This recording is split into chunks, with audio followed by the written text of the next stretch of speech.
It's now 10 a.m. Thanks so much for watching Denver 7 News. Happening now, maybe 300 people are gathered at the state capitol right now. This is in response to the shooting at Denver's East High School this week, where 2 administrators were injured but will survive. The teen gunman, a student at the school, killed himself. This is a live look from above the state capitol there. It appears to show the south steps where demonstrators, protesters, people with signs are actually trying to enter into the capitol there as session is going on now with the Senate as well as the State House. Now we have team coverage for you now, starting with our Veronica Acosta. She's been out there all morning. The district announced school resource officers will be back in the classrooms, but Veronica, these students and teachers want more. They do, and important to note that not only are students and teachers, parents who showed up here this morning, not only are they trying to actually get in and demonstrate here at the state capitol, they were working to get inside. You can see kind of how they are moving along and rather quickly moving through security, which we know is on the very inside of the building here, because like you mentioned, they want to get their word across. They want to talk to as many legislators as possible. They have focused a lot of the morning on talking about those gun safety laws that they want passed. We've spoken with parents of children. They woke them up early this morning to try and get them here. We've spoken to East High teachers as well, who told us at this point it is just too close to home. One of them telling us that they know someone who was killed in the Boulder shooting. They knew someone at the Aurora shooting. You know, their boss was in high school at Columbine when that shooting happened, and their student was Luis Garcia, the teenager who was killed at East High last month. So all of this just too much for her. It's one of the reasons why she decided to wake up today instead of staying home, which she said she thought about maybe staying home and taking that mental health day. At the end of the morning, though, she told herself that the best thing she could do was come out here with her students, with her fellow teachers, and try and get her word across as well. So take a look here. You can see all of these people. They did not just come out here to demonstrate at the front steps. They are actually trying to get something done. They want to get inside the state capitol. They want to do what we saw them do not too long ago. Get inside, talk to legislators one-on-one, again, trying to get their point across here. So we're going to stick around and we'll bring you another update in about 30 minutes or so, Jason. Veronica Acosta there live on the scene. We do expect a scene similar to just a few weeks ago when East High School students then entered the state capitol. They were there in the gallery, really filling it, of both the Senate chamber as well as the House chamber, and speaking to those lawmakers. So though that shot appears to show a smaller group, it's because a lot of them are now inside the state capitol. That has changed in just the last 30 minutes. Now our Bayan Wang continues our team coverage now. Bayan, last hour you talked with parents of the East who are talking about brainstorming solutions. Now you're hearing from students. What else can you tell us about this morning's demonstration? Yeah, I was going to say that a lot of demonstrators are actually along 14th too, so they're not just inside the Capitol, they're not just in front of the steps, they are all over the place here. They are fed up. Today is supposed to be a mental health day for them as DPS canceled classes. They say it feels like everything but that. In fact, we're catching up with some of the students who spoke out just a few weeks ago when their friend Luis Garcia from East High School was fatally shot near the school. Mateo Toller, you were a junior at the school. We did many stories with you about what you guys wanted to see different as you guys were mourning the death of your friend. Now you guys are mourning 2 of your faculty members at East High School being injured in a shooting. What has this process been like for you? I mean, it's honestly, it's just terrible. Like I'm sick to my stomach just thinking about it. It's disgusting that we have to be here to do this. But like we have an amazing community. The support's been amazing. There's so many people here. It's amazing to see. And you guys were telling me a little bit about class being canceled. Right. Has this felt like a mental health day for you guys? This is nowhere near a mental health day. Mental health days are supposed to help heal, and this is more like a preventative mental health day in a way. We're here to fight for like the future. Has it been kind of surreal for you, just going from speaking at City Council in February to being on the steps protesting gun violence, demanding action from not just DPS, but our leaders in the state, to being back here again for the same exact issue, different circumstances, but still gun violence? It's a never-ending spiral. We need action. We need it now. And you're here with your friend Ali with the Students Demand Action Group. Ali, what is it that you guys are advocating for? Currently, we're advocating for 4 bills that are on the floor right now to be passed. Our big thing is that we want action, not words. You can keep promising that you're going to make change, but we're not going to believe it until we see it. And you know, I hear from a lot of your classmates saying they're exhausted, that they are numb to this, that they hate to say it, but they're kind of used to these lockdowns and lockouts. Is that kind of the same sentiments for you guys too?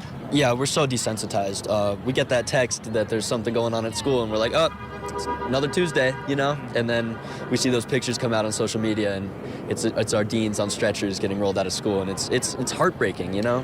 School should be safe. We should be going there. We should be happy to go, and we're nowhere near happy to go. Yeah, you guys have certainly been very outspoken about this. I'm just curious to know, you know, obviously DPS Superintendent Dr. Alex Marrero has reinstated armed officers at DPS high schools, 2 of them at your campus.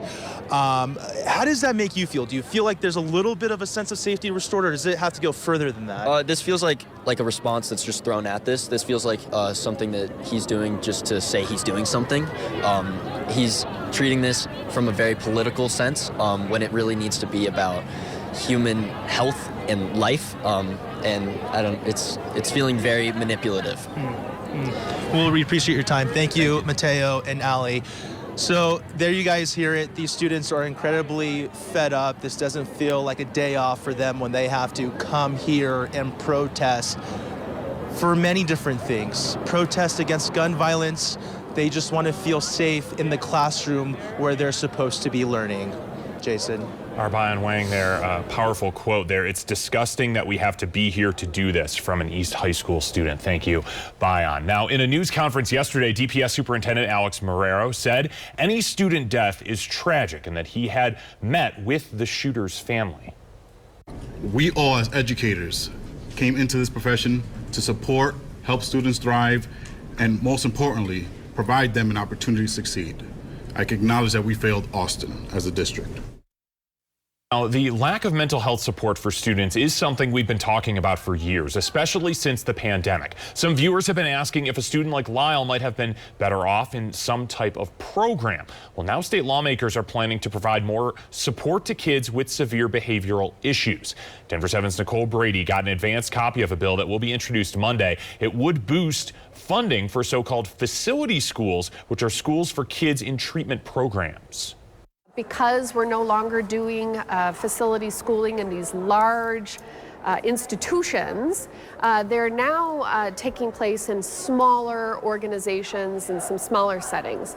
But that makes it very difficult to fund. And over the past few years, many of the facility schools that are serving these students have closed down. Are there measures built into these schools to make sure students are safe in an environment where there may be students who've had outbursts or challenges like that? Absolutely. They're hard populations to serve, so things happen. They do. And the schools are as safe as they can be, but I think that they have something to offer that public schools can't, in that their staff have been trained in the needs of the kids, the mental health behaviors, the way they act out, and how to de-escalate them. So they're trained differently. Now, it is important to note this bill and the several gun bills that are being debated at the state legislature were drafted before the East High shooting. Now, districts can refer students to facility schools, but again, the students have to be in treatment. Now, we have also heard from parents and students at East High School fed up with the rash of gun violence. You heard from 2 of them just a few minutes ago. Now, we also heard that as students were released from lockdown on Wednesday, some had panic attacks as a result of the shooting and another lockdown at that school. Well, our Brian Sanders talked to Dr. Patricia Westmoreland, a psychiatrist at the Health One Behavioral Health and Wellness Clinic. All TPS schools are closed today, and next week is spring break, but she said teens can sometimes hide their feelings, so it's important to use the time off to check in with them. Within the coming weeks, they might have nightmares. They might have flashbacks about what's happened. They may also be very reluctant to be separated from parents. They also may be very reluctant to even go to school. If you're a parent, how do you coach them on helping your child return to school on that following Monday with a sense of security and comfort? Give them space to voice their own concerns, give them space to even tell you what might feel good. You know, would it be good to, check in with me every day before you go to school in terms of how you're feeling? Would it be good for me to arrange for you to see a therapist? Would it be good to get a group of your friends together? And I think also being mindful of helping them develop healthy coping strategies. Now, she said it's important to be mindful that each person may have a different experience of the shooting, depending where they were in the building at the time, who they're friends with, and how well they knew the victims. And it's important for teachers and parents to be aware of their own mental state, seek help if they need to talk to someone as well. We will continue to stay on top of that demonstration at the state capitol. The group of teachers and students pushing for tougher gun laws after several school shootings.